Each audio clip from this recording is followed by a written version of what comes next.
대통령께서는 방금 이란에서 F-15 전투기가 추락했다는 보고를 받으셨습니다. 이 전투기는 미국산 전투기입니다. 센트콤에서 공식 성명이 곧 발표될 예정입니다. 국가안보 담당 기자 제니퍼 그리핀이 자세한 내용을 전해드립니다. 제니퍼, 어떤 소식이 있습니까? 트레이스 F-15로 추정되는 전투기가 이란 남서부에서 격추됐다는 세부 정보가 들어왔습니다. 사실 그 지역은 우리가 많이 들어온 카르그 섬과 가장 가까운 주에 위치해 있습니다. 지금까지는 현장에서 활발한 수색 및 구조 작전이 진행 중이었기 때문에 이 사실을 보도하는 것을 피했습니다. 하지만 이제 대통령이 격추된 F-15에 대해 보고받았다는 사실을 알게 되었고 우리는 몇 가지 세부 정보를 입수하고 있습니다. 온라인 공개 소스에서 나온 정보에 따르면 F-15 조종사의 좌석이 지상에서 목격되었고 이는 적어도 한 명의 조종사가 탈출했음을 시사합니다. 그리고 사진이 촬영된 현장에는 조종사가 없었습니다. 그래서 적어도 한 명은 생존했을 가능성이 있다는 것을 시사합니다. F-15에는 조종사 2명이 탑승하며 비행 중이었습니다. 또한 공개 소스 사진과 영상으로 헬리콥터 2대가 있었던 것도 확인할 수 있습니다. 15낮 동안 F기가 위험에 처해 있습니다. 이것은 다시 한번 이 수색 및 구조 임무의 긴급성을 시사합니다. 왜냐하면 헬리콥터가 낮게 비행하며 잠재적으로 분쟁 지역일 수 있는 곳에서 수색 및 구조 임무를 수행하는 것은 드문 일이기 때문입니다. 이것이 낮 동안에 일어났다는 점을 고려하면 긴급함을 보여주고 일부 조종사들이 살아남았을 가능성을 시사합니다. 트레이스? 제니퍼 씨는 이 분야에서 오래 일하신 걸로 압니다. 이 수색과 관련된 많은 정보가 이란 국민들에게 이 계획에 대해 알리기 위해 들어오고 있다고 생각합니다. 몇몇 조종사들이 그 근처에 있을 수도 있습니다. 우리가 이란 TV에 대해 알고 있는 것은 무엇이며 그 신뢰도는 어느 정도이고 사람들이 특정 방식으로 행동하도록 지시받는 것에 대한 우려는 어떤가요? 이란 언론은 트레이스 국가에 의해 통제되고 있습니다. 그것은 이해관계가 있는 선전 네트워크입니다. 그리고 지난 32일 동안 그들이 여러 번 F-35 전투기를 격추시켰다고 보도했지만 그것은 사실이 아니었습니다. 그래서 이 F-15가 실제로 추락했다는 것을 독립적으로 확인하는 것이 매우 중요했습니다. 따라서 이란인들이 공개한 일부 세부 사항은 그들 자신의 국민을 위한 선전일 수 있습니다. 현재 CME 회장은 F-15 추락에 대해 보고를 받았으며 센트콤은 곧 공식 성명을 발표할 예정입니다. 그래서 저희는 F-15가 실제로 추락했다는 사실을 자신 있게 보도할 수 있습니다. 하지만 이란 국영 TV의 신뢰성에 관해서는 이것도 전쟁 노력의 일부입니다. 지금 이 순간 트레이스는 벤자민 호를 대화에 참여시키겠습니다. 아직 F-15 추락 원인을 모르기 때문입니다. 기계적 결함인지 격추된 것인지는 알 수 없고 많은 부분이 아직 확인되지 않았습니다. 벤자민, 내 이런 순간에는 저희도 온라인으로 시청하고 공개된 몇몇 영상을 확인합니다. 그리고 매우 조심해야 합니다. 이란 국영TV에 따르면 탈출 좌석이 땅에 떨어진 모습이 포착된 영상이 나왔기 때문에 실제로 탈출 장치가 작동된 것이 분명합니다. 하지만 근처에는 조종사가 한 명도 없었습니다. 하지만 보시다시피 처음부터 ESA와 ESA는 이란에 대해 신중하게 행동했으며 B-2 폭격기와 고고도 항공기를 사용했습니다. 제공권을 장악하려는 시도였습니다. 그리고 제공권이 이미 확보되었다는 인식이 있었기 때문에 이 비행기가 어떻게 격추되었는지 지켜보는 것이 흥미로울 것입니다. 이제 이란 국영TV와 그들의 국영TV는 그들이 말하는 것을 100% 믿는 경우가 거의 없죠. 하지만 그들도 이 조종사들을 찾는 사람에게 6만 달러, 즉 현지 통화로 1,000만에 해당하는 금액을 보상하겠다고 호소했습니다. 이런 말을 그들이 한 적은 본 적이 없었죠. 물론 한 적은 있긴 합니다. 그들은 예전에 비행기를 격추시킨 적이 있다고 주장했고 조종사들을 적극적으로 찾는 듯합니다. 이런 두려움은 많은 사람들이 공감할 수 있죠. 이 조종사들이 포로가 되면 분쟁이 달라질 수 있습니다. 우리는 그들에게 무슨 일이 있었는지 모르고 상황을 주시 중입니다. 우리는 헬리콥터도 수색 구조 작업의 현장에 있다는 걸 알고 있습니다. 우리는 이란 남부 지역에서 헬리콥터를 본 적이 있어 수색 및 구조 작전이 진행 중임을 알고 있습니다. 우리는 비행기가 실제로 추락했다는 것을 알고 있고 트럼프 대통령에게도 보고가 됐다는 것을 알고 있습니다. 그리고 우리는 더 많은 정보를 기다리고 있습니다. 지금은 그렇습니다. 트레이스.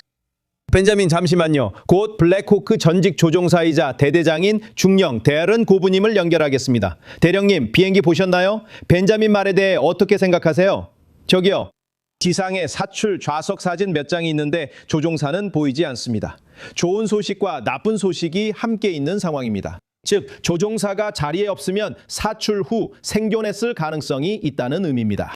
나쁜 소식은 이란 언론이 사람들에게 이 조종사들을 찾으라고 알리면서 6만 달러의 보상금을 내걸었다는 점입니다. 이들이 땅에 착륙했을 때 무슨 일이 일어날지 걱정된다는 점입니다. 네, 잘 지적하셨습니다. 제가 강조하고 싶은 첫 번째 점은 이런 일이 발생했을 때 기계적 결함이든 위치로 인한 격추든 그것이 곧 임무가 된다는 사실입니다. 그게 바로 핵심입니다. 우리가 상황을 알고 있든 없든 말이죠. 그들은 조종사들에게 무슨 일이 일어나고 있는지 계속해서 상태를 확인하려고 할 것입니다. 하지만 이 모든 것에 대한 어떤 해결책이 나올 때까지 그게 바로 초점이 될 것입니다. 저는 전투 중 수색 및 구조 작업에 참여한 적이 있고 인원 회수 작전의 계획과 실행을 담당합니다. 그리고 저는 중부사령부 전역뿐만 아니라 국가 차원의 자산도 이런 작전에 투입된다고 말씀드릴 수 있습니다. 우주에서 지상까지 아주 잘 짜여진 여러 단계로 구성된 계획이 있습니다. 적진 후방에 있는 조종사를 어떻게 구출할지에 대한 계획은 보고를 받는 즉시 실행에 옮겨질 것입니다. 지켜보고 계신 분들은 군이 적진 후방에서 격추되거나 실종된 조종사 구조를 매우 진지하게 생각한다는 점을 확신하셔도 됩니다. 그 일이 어떻게 일어났든 상관없이 말이죠.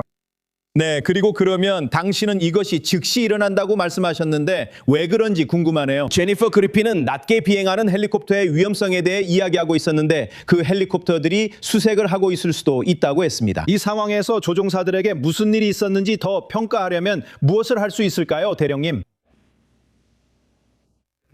조종사들은 시스템을 가지고 있을 텐데 그 시스템이 작동한다면 신호를 보내서 상태를 알릴 수 있는 기능이 있습니다. 그리고 조종사 구조를 위한 항공기 파견에 대해서는 자세히 말씀드릴 수 없습니다. 이것은 위협을 평가한 후에 이루어지며 저공 비행 헬리콥터를 보내면서 더 큰 문제가 발생하지 않도록 하기 위한 것입니다. 공고와 절차는 즉시 시작됩니다. 조종사를 구출하기 위한 구조 자원을 보내는 데에는 상황에 대한 타악에 따라 다소 시간이 걸릴 수 있습니다. 하지만 그 지역을 관찰하고 신호와 영상 정보를 모두 얻을 수 있는 다양한 시스템들이 있습니다. 조종사들이 정확히 무엇을 하고 있는지 최대한 잘 파악할 수 있도록 하기 위해서입니다. 그리고 상상할 수 있듯이 그중 많은 부분이 기밀 영역에 속해 있습니다. 어떻게 작동하는지에 대해서는 네, 상상할 수밖에 없겠네요, 대령님. 잠시만요. 현장 특파원 제니퍼 그리핀과 다시 연결하겠습니다. 제니퍼, 소식 전해주시죠. 트레이시, 이 시기 초반에 우리가 어디에 있었는지 기억하는 게 중요하다고 생각해요. 최근 정보 보고에 따르면 이란의 상당한 탄도미사일 비축량 중 거의 절반이 실제로 살아남았다고 합니다. EUMOA 군대, 공군, 그리고 이스라엘군이 11,000회가 넘는 공격을 감행했음에도 불구하고 이란 상공에서 더 많은 비행기가 기계적 결함을 겪지 않은 것은 정말 기적이에요. 비행 횟수와 공격 횟수를 고려하면 더욱 그렇죠. 세대 F-15E가 분쟁 초기에 쿠웨이트 조종사의 실수로 아군의 공격에 격추된 것을 기억하세요. 그는 그들을 적군으로 착각했어요. 하지만 그들은 살아남았고 완전히 안전하게 탈출할 수 있었어요. 이 파일럿들 중 적어도 한 명은 이미 이란 상공에서 비행 임무에 복귀했다고 들었어요. 우리 모두가 기억할 수 있도록요. 살아남은 탄도미사일에 관해서는 미사일 발사대 상당수가 파괴되었어요. 하지만 이란이 이스라엘 북부를 향해 3차례에 걸쳐 탄도미사일을 발사했다는 사실을 알게 되었어요. 이는 그 미사일 발사대들을 찾기가 어렵다는 것을 시사하죠. 네, 맞아요. 그들은 지난 20년 동안 건설된 지하 터널에 숨어 있는 경우가 많아요. 따라서 이란 상공을 비행하는 조종사들에게는 여전히 대공 공격의 위험과 기계적 결함의 가능성이 존재해요. 우리는 F-15E를 격추시킨 것이 무엇인지 알지 못하고 이란이 여전히 탄도미사일과 드론으로 걸프 국가들과 호르무즈 해협을 위협할 수 있다는 사실도 여전히 남아있어요. 이란 자체뿐만 아니라 그들이 아직 일부를 보유하고 있다 하더라도 미사일과 드론은 이웃 국가들에게 계속해서 위협이 될 것임을 보여줘요. 임무는 아직 끝나지 않았어요. 게다가 이 분쟁 지역에 조종사들을 보내는 것은 여전히 매우 위험해요. 네. 분명히 하자면 비행기 추락의 원인을 모른다고 말씀하셨죠? 센트콤이 곧 성명을 발표할 예정이고 센트콤은 비행기가 어떻게 추락했는지 알 것이며 그 내용이 성명에 포함될 것입니다. 혹시 그냥 일반적인 성명이라고 생각하시나요? 저는 센트콤의 그 성명에서 아주 적은 정보만 나올 거라고 생각해요. 그들은 F-15가 추락했을 가능성만 확인하려 할 것이며 조사가 진행 중이라고 할 거예요.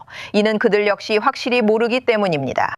초기 보고는 종종 명확하지 않은 경우가 많아요. 그들은 잘못된 정보를 공개하거나 이란인들에게 피해 평가를 제공하는 것을 피하려고 해요. 그래서 지금 이 문제가 민감한 거예요. 그래서 저희도 대통령께 보고가 될 때까지 이 정보를 공개하는 데 신중을 기했던 거고요. 다시 말씀드리지만 저희는 만약 그 조종사들이 살아있고 두 분 모두 구조되지 않았다면 그들의 생명을 위태롭게 할 수 있는 어떤 일도 하고 싶지 않아요.